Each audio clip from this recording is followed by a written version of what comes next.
would you please welcome to the stage, in addition to Jacob, Juliet Moses, who's a spokesperson for the New Zealand Jewish Council. Would you please come and take your seat? Karen Chhour, ACT MP.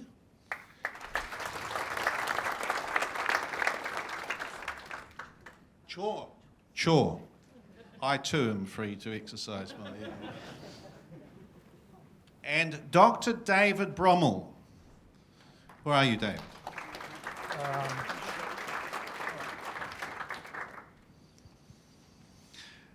Dr. Bromell is a Senior Associate of the Institute of Governance and Policy Studies of Victoria University, also an Adjunct Senior Fellow at Canterbury University.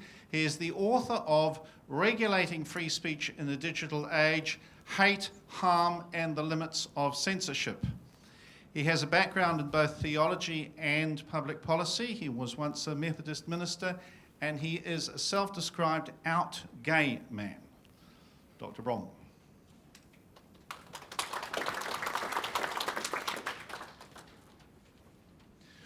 So, as you probably spotted, our panel have been selected in particular for their ability to opine on the situation of minorities. Now, as we've already been discussed, we're going to get a little bit further into this topic because hate speech laws are being proposed. It's serious, they're coming.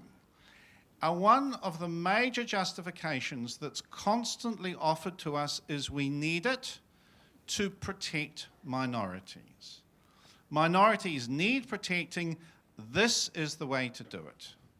So, Juliet, can you tell us, please, is that true? Is that a valid justification? Do we need to limit what we can say for the purpose of protecting minorities? Thank you. Well, I think not. But I'll obviously expand on my reasoning. There's a couple of things I want to say first. The first thing is that I think people who propose these laws are often doing them for the right reasons. They're not necessarily doing it to, suppress dissent. They do think genuinely that these laws are going to protect minorities.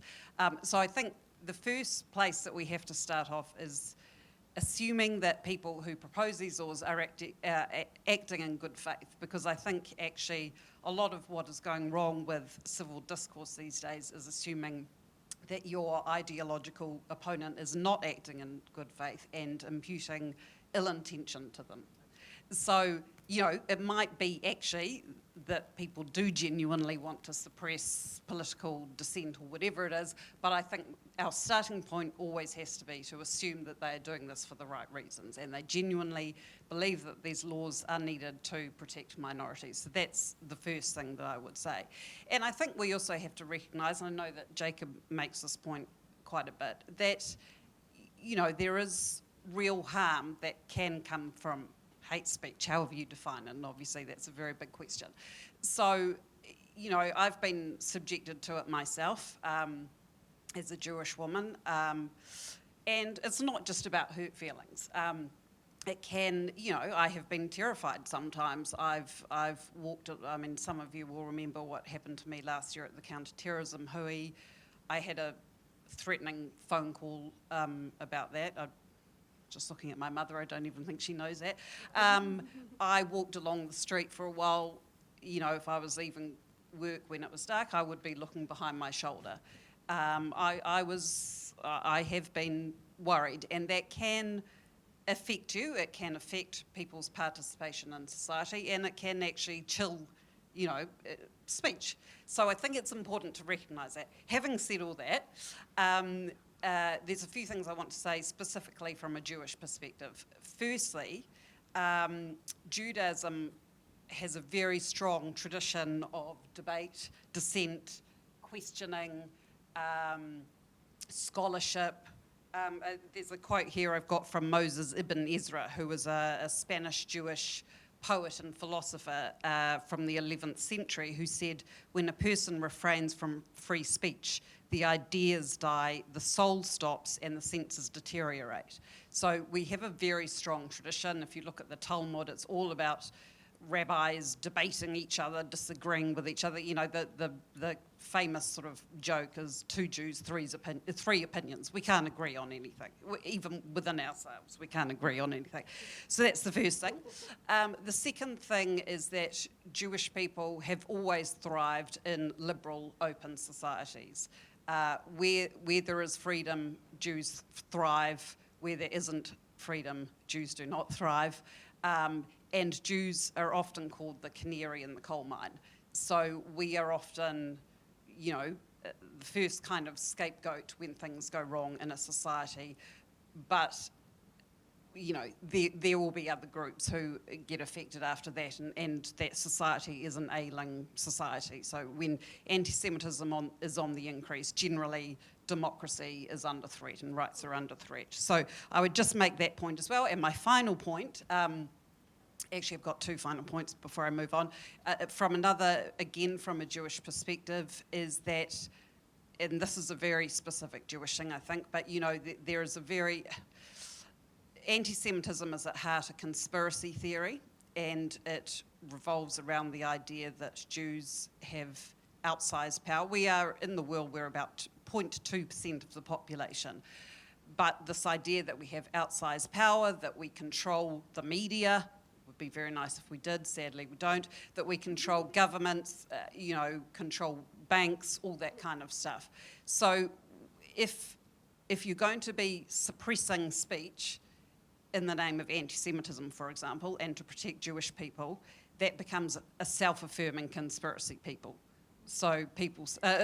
conspiracy theory. So people say, see, the Jews are in control because I can't say what I want to say about Jews because they're in control. So that's, and one final point I will make, sorry, and then that's enough from me from now. And I think this is about all minorities, this point, is that, and Karen probably can speak to this more, but I don't understand how people, you know, we hear a lot these days about the fact that criminal laws in particular are enforced disproportionately against certain minorities, particularly the Maori people in this country, and that Maori people, for understandable reasons, have a distrust of authorities and the powers that be, because those powers have been used against them, obviously, very badly in our past.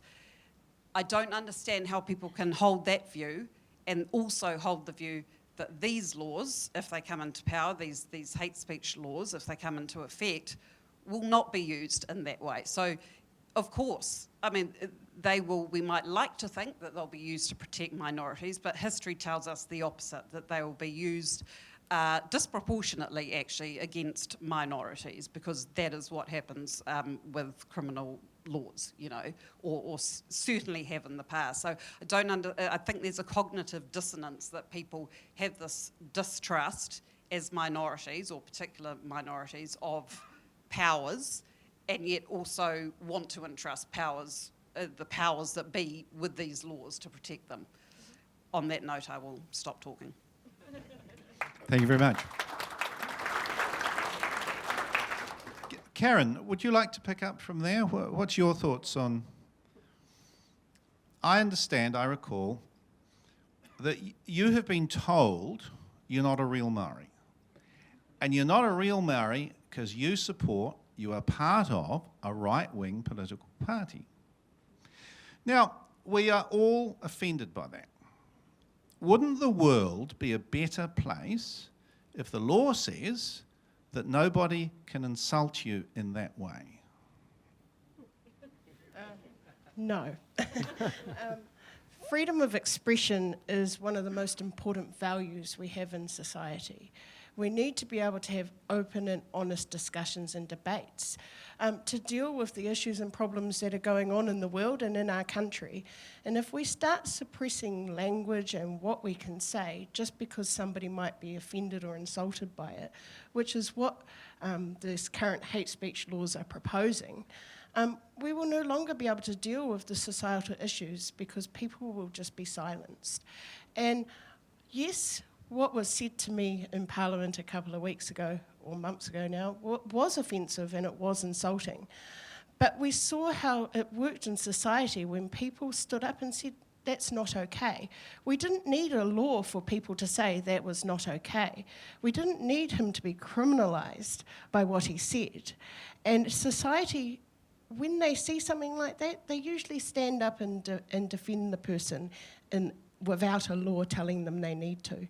And I don't think that statement was worth being criminalised over.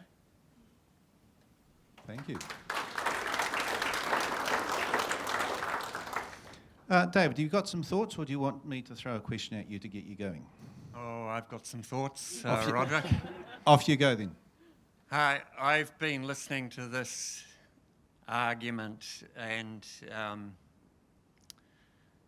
Moana Maniapoto put it in a rather shallow and one-sided Brian Bruce documentary on Prime on Thursday evening, that free speech advocates have nothing to fear because we all seem to be from the majority social group, and we are not at the risk of harm that minority social groups experience from the abuse of free speech.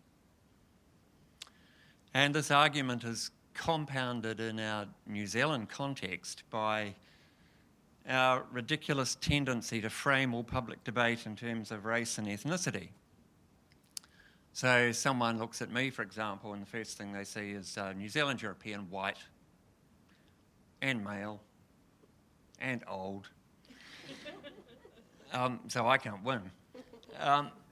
But as I've been thinking about this since watching that documentary on Thursday night, I think it's a profound misunderstanding of how majorities and minorities work in a democratic society. Majorities and minorities, when we're talking about freedom of opinion and expression, aren't fixed social groups.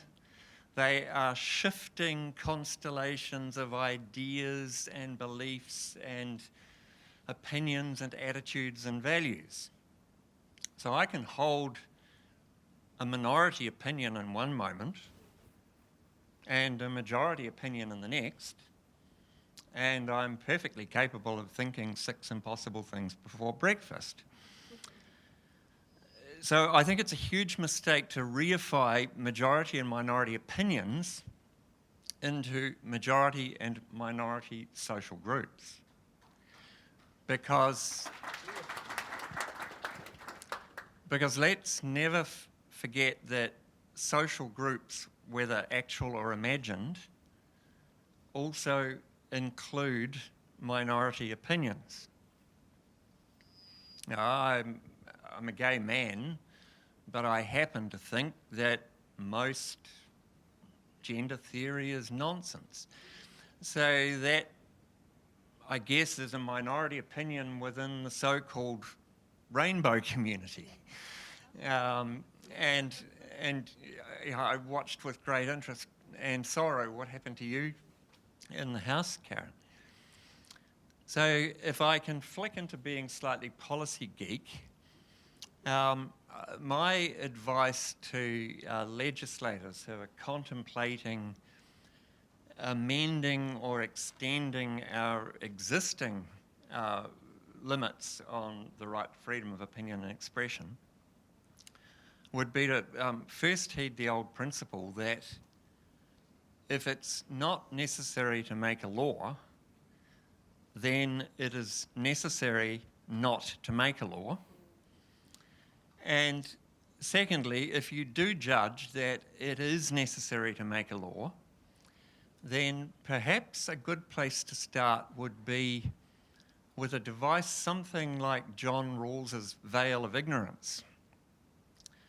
Design your law on the assumption that whatever restrictions are put on free speech may be used against you, and not only by and for you, if not now, then at some point in the future. In other words, be careful what you wish for. Thank you very much.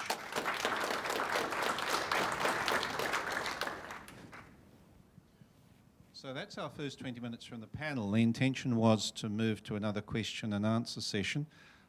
Are the microphones available to be passed around?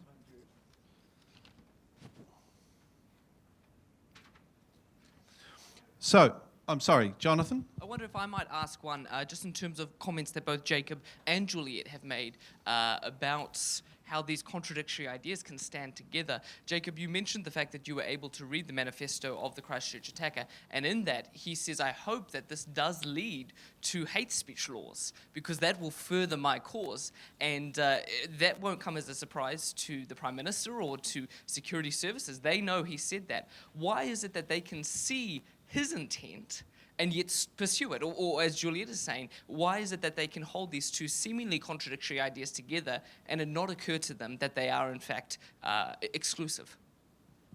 Well, if I, should defend your Prime Minister, then, just because the perpetrator wrote that doesn't mean that you have to accept his logic. If you actually believe that hate speech laws will make a difference, then even if that's something he wished for, then you might think that it's worth, and especially if you think that it might have had a preventive idea, that you would have picked him up, put him in prison, or maybe he wouldn't have stumbled upon ideas that further radicalized him. So I think you can make that argument, but I certainly think it is true that you risk making martyrs out of monsters, if you like, by hate speech laws, because it is a very prominent platform when you say, oh, the powers that be are against us, and it will attract more followers and more publicity when you do so. And those are among sort of the unintended consequences that these sort of laws should always take into account. But unfortunately, very often they're not. Yeah, I think the idea that I've been thinking about this quite a bit with, is it on? Yeah, it is. With social media platforms as well, because if you're going to criminalise certain speech, hateful speech, it doesn't make the ideas go away. It just makes the speech go away. And all it does is the ideas go underground, where they foment and mix with other people who share the same views, and it's not subject to sunshine, sunlight or challenge. So I've been thinking about this with Twitter, for example, and I'm very conflicted about this, but when some people are forced off Twitter or whatever social media platform, and they end up on Telegram or one of those ones where there's basically no restrictions, from what I understand, what happens there? I suspect it probably gets worse, because they're all just sharing their own views, and I kind of, as awful as it is to see some of the anti-Semitism or whatever, I kind of like knowing who my enemies are and what they're saying.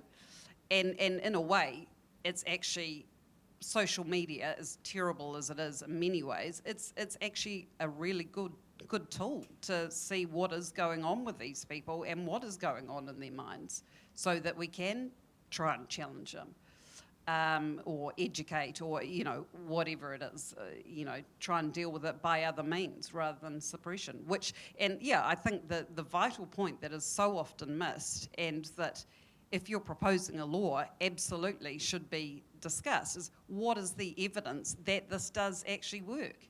And people, there's just this assumption that having hate speech laws will make things better in terms of social cohesion, or whatever you want to call it. I believe that there's no evidence for that. Well, I don't know. Well, this is partly what Jacob's been talking about, but is there any evidence for that? I don't think there is. We have a question over here. The lady with the hand up. No, can we, the microphone? You have to hold it very close. I've just got a question about working as a lawyer in the human rights space. I was just wondering, what about the fact that they may be trying to curb misinformation?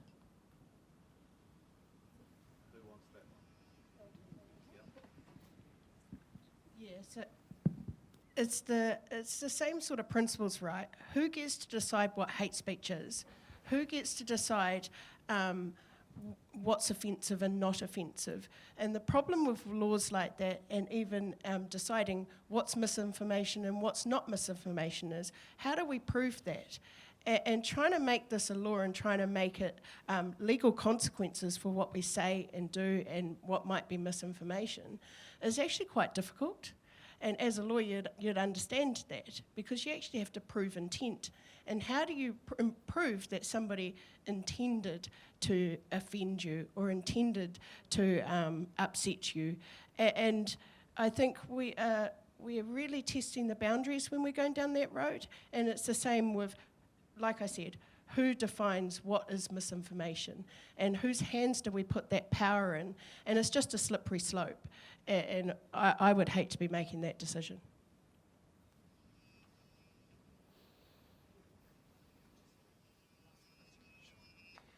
Hi, thanks for giving me the chance to say a few things. First, I'd just like to qualify that there is a huge difference between dissent, disagreement, and misinformation. The word misinformation has been bandied around by government politicians, by the media, and it is, in my view, completely used inappropriately. Because someone disagrees with you, because they have an opposing view, and they happen to put that up on social media or any other platform, does not make it misinformation. They just are disagreeing with you. Now, the other thing I was going to say is that to a certain extent, freedom of information, not so much freedom of speech, already seems to be taking place in New Zealand because and I'm going to ask the panel shortly what their take on it would be, because our mainstream media seems to be completely aligned with government and government policy and government thinking. Our Prime Minister can say some pretty shocking things about free speech, like in the UN, where she said free speech is a weapon of war, and we, the government and the tech companies, must work together to disarm this weapon of war. So that being the case, how would you start with getting free speech back online when you've got a media who are quite clearly very much opposed to it? Who wants that one? I could start off on that one. I think there have always been two chief threats to a free, open and secure internet. The first is big business and the monopolisation of the internet and the monetisation of it through the big tech companies. And some of them then behaving like a Supreme Court in determining the boundaries of freedom of expression. And the other threat, of course, is big government, where government wants to overreach and control it and introduce something like the Great Firewall of China. So I think we have to be conscious of both risks and muddle our way through it. I am sensing a kind of moral panic at the moment about misinformation and disinformation. And there is a lot of stuff on the internet that I find tedious or don't like. But would you seriously want to go back to 1988 before we had an internet? I picked up a research fellowship in Germany in October 2020, and I got over there just as everything locked down with COVID. But the fact is, I could research and write a book and engage with scholars and with activists and stay connected to family and friends, all because of the internet. And that was unthinkable when I was doing my PhD at Otago in the 1980s, where if you wanted to read an article that was in a journal that wasn't held by your university, you had to send off an interloan request, and 3 months later you got a photocopy of it.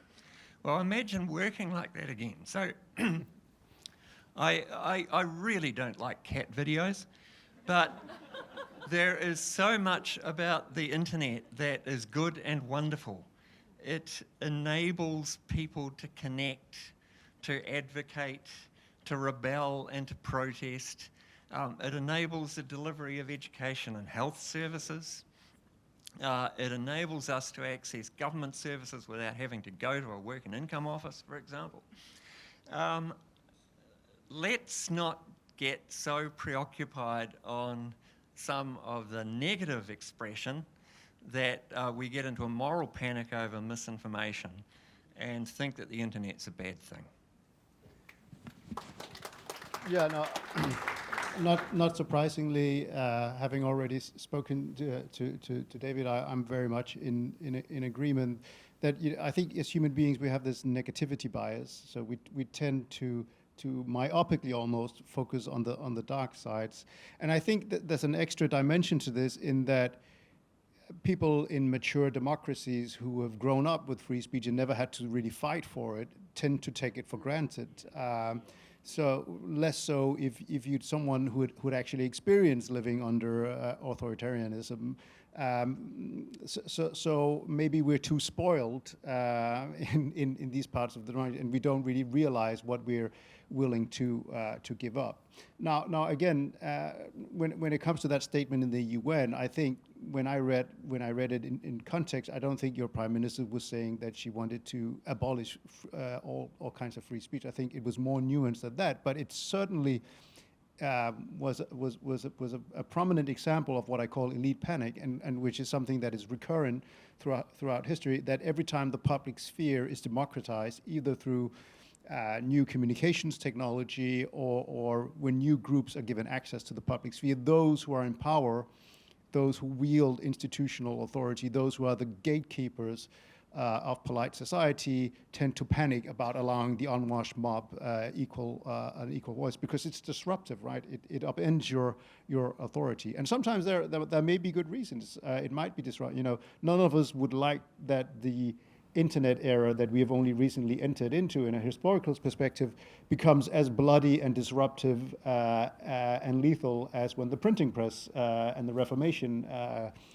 became a very explosive cocktail. Hopefully we won't have a 30-year war going on in Europe. But really we have to also be able to look at all the positive things. Just being here today, most of you who have made critical comments about your own government today probably don't think of it as exercising free speech. But imagine the number of countries around the world where this meeting would not have been possible. And if this meeting had been convened and you'd said some of the things that you'd said, someone would have picked you off and you would have disappeared for a very long time, maybe subjected to torture and so on. So that is an exercise. What we're doing right now is exercising free speech. But we take it for granted. We don't see it as such. And I think with that, we really have to remind ourselves how lucky we are to have not only strong principles in place, but also technological possibilities that someone like Spinoza did not have when he was writing brilliantly on the importance of free speech back in the 17th century. Someone who actually went too far for the Jewish community, who was excommunicated, but who nonetheless made a huge contribution to the idea of free speech, and who actually advocated the idea that social peace must be built in a diverse society, must be built on free speech, and not the prevailing idea of the day that social peace should be built on religious unity. And unfortunately, I think we're entering an age where that logic is inverted on its head, where we say, well, tolerance and equality must be based on respecting each other's taboos, and that then quickly becomes sort of a race to the bottom and the lowest common denominator. Hang on, please. We've got a question here, and then Jonathan, your one next. If you, You've got to hold it very close. is it okay? Closer. I just say about the cat videos. If you don't like them, don't watch them. Okay.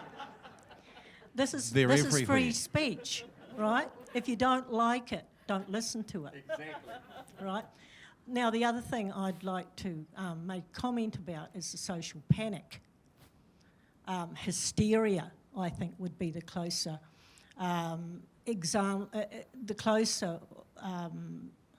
description of what's happened over the last 2.5 years. Hysteria about the unvaxxed. The unvaxxed are the new minority. The unvaxxed were the people that our Prime Minister said should be treated as second-class citizens. Very reminiscent of what happened in Nazi Germany from 1933. Free speech is even more important in a country that has a large minority. A large majority and not much diversity. I'd say the German people thought that everybody thought like them. Those newspapers were allowed to publish all sorts of things about Jewish people, regarding them as carriers of typhoid and dirty. That's exactly what happened to New Zealand. That's exactly what has happened to the unvaccinated here. Our Prime Minister might be careful about what she wishes for. She may actually be one who would be the first victim of hate speech. But there's a practical problem with hate speech and laws about hate speech. As far as I understand it, the criminal law, and I might address this to the other lawyer there. I'm sorry. This is a question. This is a question. All right, thank you. The question is, how would you see a hate speech law framed that included both mens rea and actus reus, right? How do you make the two things into a law about hate speech? Because I can't see it. I don't know what exactly went on here through COVID. I've seen the argument comparing it to Nazi Germany, also in Denmark. I think it's deeply ahistorical. Whether you think it went too far or not, I don't know that the unvaccinated in this country were rounded up and sent to death camps in Eastern Europe and never to return. I don't know. I don't know that they were made into permanent second-class citizens. So I think, I thought there were aspects of the Danish policy, even though I'm thrice vaccinated and will likely go for a fourth jab at some point. I thought there were aspects of the Danish policy that went too far in curbing civil liberties, but comparing it to the treatment of Jews in Nazi Germany from 1933 to 1945, with 6 million Jews murdered, I think is an appalling reading of history. I think you're missing the point. You're talking about the beginnings. Okay, but the beginnings. Okay, was there a time from when the Nazis came into power and until their demise, where you could criticize the anti-Semitic policies in Germany? Could you do that? Is there any time where you could stand up and say, "Hey, you guys are going too far"? How many people in New Zealand have been imprisoned for criticizing the vaccine policy? No one in Denmark for sure.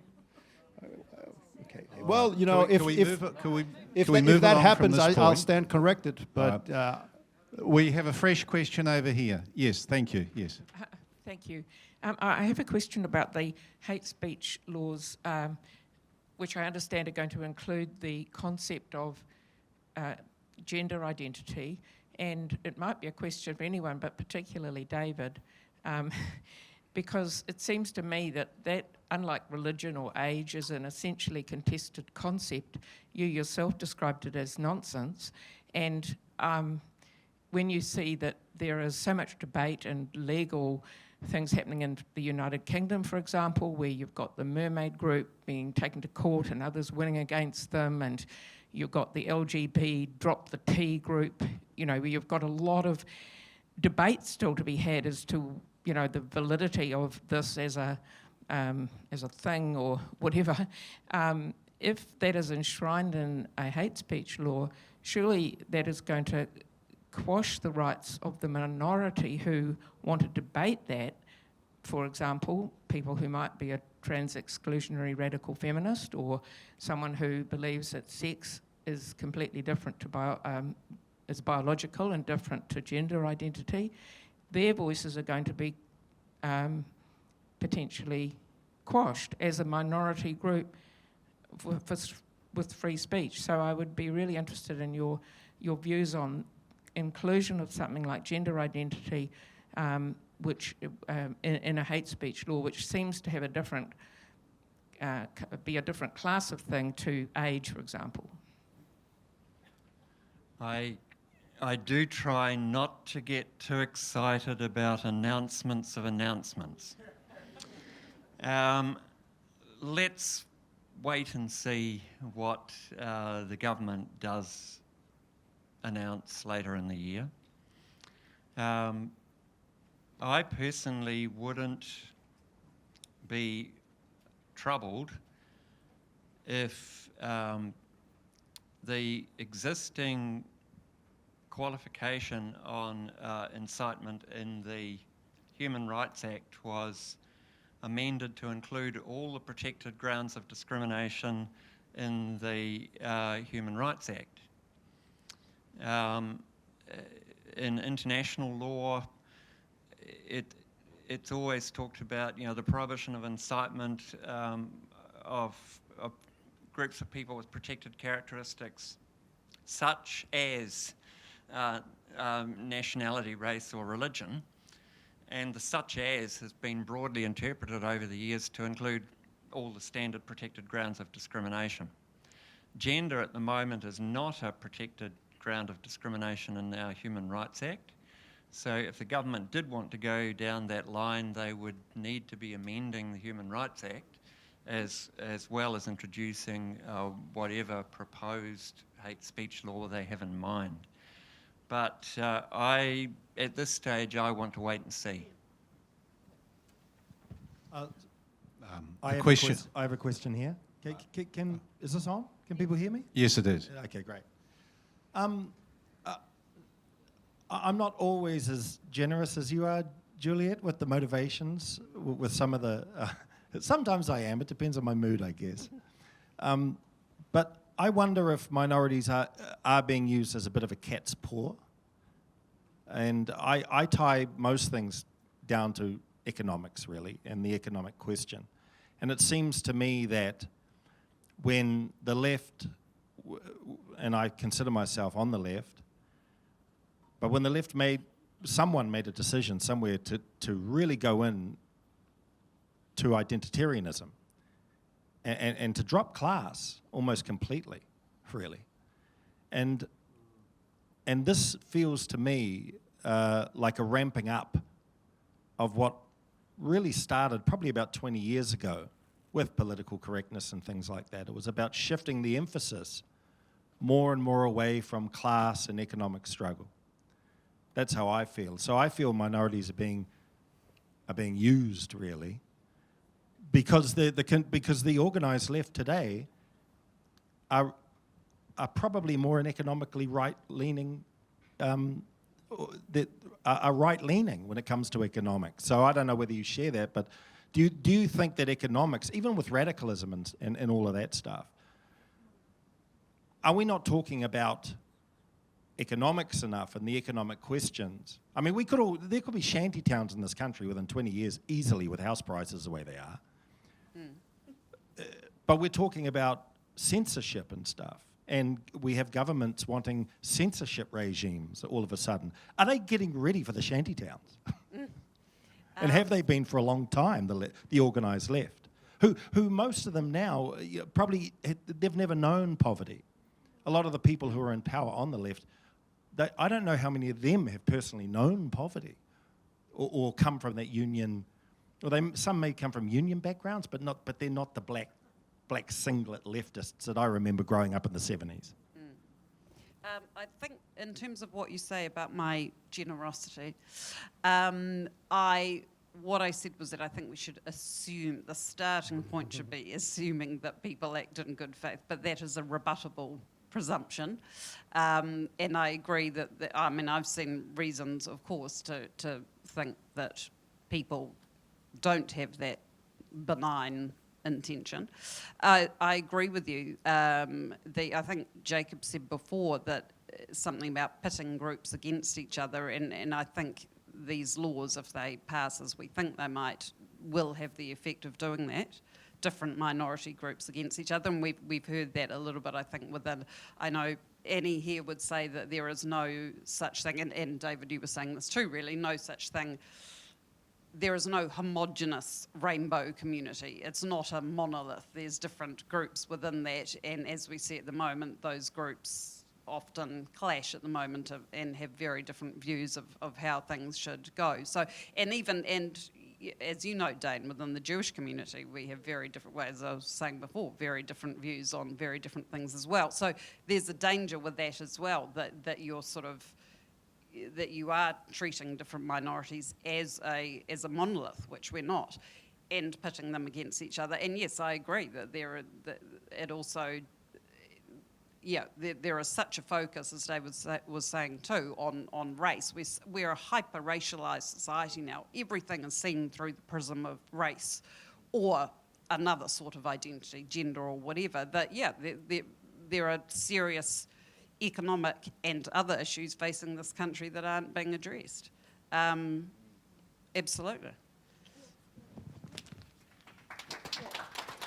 I'd just like to add to that because I've seen it firsthand even within Parliament where there's an attitude of boxing races into how they should think and feel, and actually governments making a decision that if you belong to this race, that you should think and feel this way.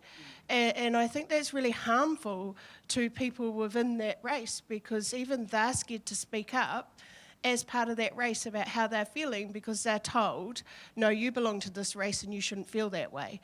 And so these laws can be quite divisive, not only between separate races, but within races themselves. And I'm seeing that within the Māori community in particular in this country, where like you said before, you can't be a real Māori because you're in a right-leaning party. And I find that quite a scary thought, really, that there's a whole lot of Māori out there that have basically been shown the true colours of what this hate speech law might look like in the way you're even being told how to think and feel. So, yes, agree.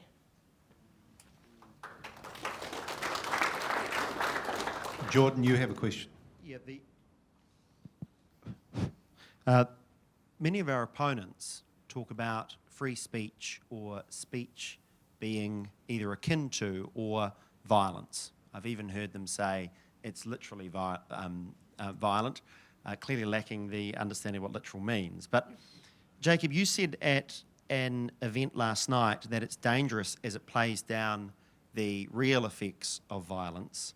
How do we as advocates for free speech rebut that argument and bring the public with us to ensure there is a continued distinction between violence and speech? Yeah, that's a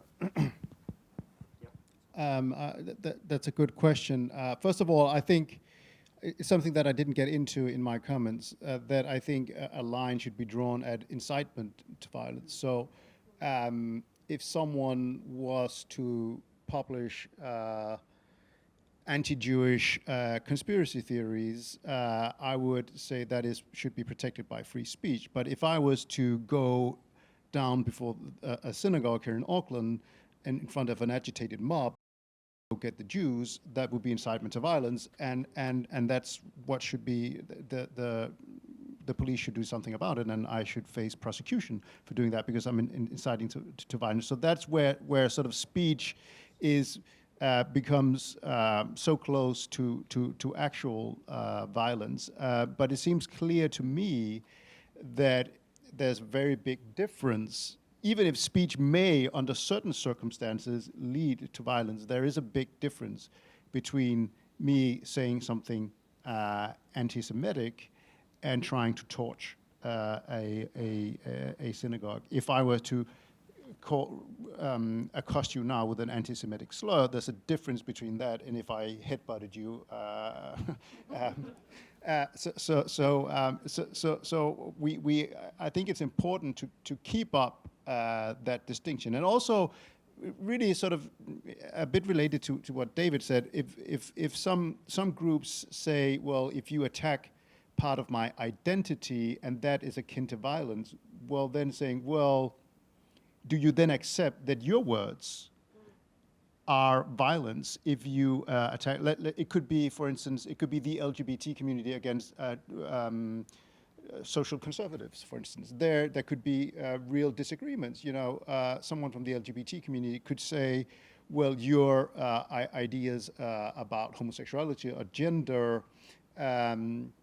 are akin to violence, but then the other way around as well. And most would then not say, no, this is my opinion, this is my deeply held conviction. And if you, so I think that's a way sort of to tease out inconsistencies and sort of force people into leaving this rhetorically attractive idea that speech is akin to violence. And then also just, you know, if you're part of democracy, do you really think that sharp differences in parliament, exchanges between parliamentarians, is that akin to violence? No, it's the actual opposite. It's actually how you govern a peaceful democracy, that you can exchange ideas and you can vote for different candidates rather than, you know, pitch battles in the streets and the strongest get to decide. Yeah, but Jacob, sorry, can I just have a go here? Isn't what these people are saying that if it's legal to say Jews are terrible people who manipulate the banking system, if that's legal, that's what then leads to the mob that wants to torch the synagogue. So they're suggesting draw the line earlier, draw the line before you start saying nasty things about Jews. Do you have a rebuttal to that? Yeah, I actually think there are people who say that certain words are akin to violence. So that's a thing, and yet, but then there's the other where sort of you say that certain words pollute the public sphere and may then increase the likelihood of violence. But as I mentioned. First of all, we can then identify them, and we can also try to counter it. So if I was a member of the Jewish community in this country, someone said something anti-Semitic, I would rather that other Kiwis showed solidarity to me, maybe held a vigil outside the synagogue saying, you know, we're here for you, we support you, rather than having the police try to solve a problem by throwing someone in prison, which obviously will not change their minds and will not do anything to counter those who might have similar ideas. And that's also, I think, how you forge solidarity and foster a culture of tolerance. Can I just jump in and say a couple of things? I think, firstly, the problem with, and yes, there are people who do say words, hateful words, are literal violence. That then justifies a violent response. You know, someone can easily say, oh, yeah, sure, well, you know, that's being violent, so I'll be violent back. And actually violent, physically violent. So that's the first thing. Secondly, just to give a recent example, and I'm sure most of you will have heard about this in the news the last couple of weeks, Kanye West, now known as Ye, has said a lot of anti-Semitic stuff. He said it on Twitter to his 30 million followers, who, by the way, that's double the number of Jews there are in the world, that he wanted to go DEFCON 3 on Jewish people, and then has been ranting and raving about all sorts of things, you know, all the sort of Jewish power tropes that we've been talking about, you know, Jews control this and that, and his Jewish doctor diagnosed him as bipolar to force drugs into him, all this kind of stuff. And I mean, it's quite interesting to look at that, because I have to say that has really challenged me. You know, I've been thinking, okay, here's a perfect example of hate speech, and what are my views on this and what should happen? It's interesting, and we can debate about whether the consequences that have happened, have occurred, have been right or wrong, or disproportionate, or gone over the top, or are going to be counterproductive, or whatever. But you know, a lot of the businesses that were in partnership with him, in particular Adidas, Balenciaga, his bank, have dropped him now, and there have been a lot of people speaking out against what he's said and trying to educate about, in case it wasn't obvious, about why what he said was wrong. So, you know, I think the response in that case has been interesting to see, and generally I think it's been a good one, and it would not have been good if he'd been shipped off to jail. I understand. There's one more. You said you wanted to. No, it's got to be quick. And then it we'll be was done. a comment on Dr. Bromell's relative comfort about expanding our existing hate speech law, which is confined to racial vilification, to others. Remember, the wording would then be liability for inciting hatred, ridicule, or contempt. And ridicule and contempt, at least, have been basic elements of almost all positive social change. And if we had not been able, for example, to upset all the pious women who believed their priest could not possibly have molested children, you probably couldn't have published material about that. And we can go back, and in Jacob's book there are many examples. So I wouldn't like the Free Speech Union to be thinking it's a good idea to just let's see what happens. To me, there was a bad precedent when we extended racial vilification in that widely. It should have been incitement to violence. I'm going to have to call it there. I'm going to have to hand the meeting back to our regular MC. Ladies and gentlemen, would you please put your hands together for our 4 panellists?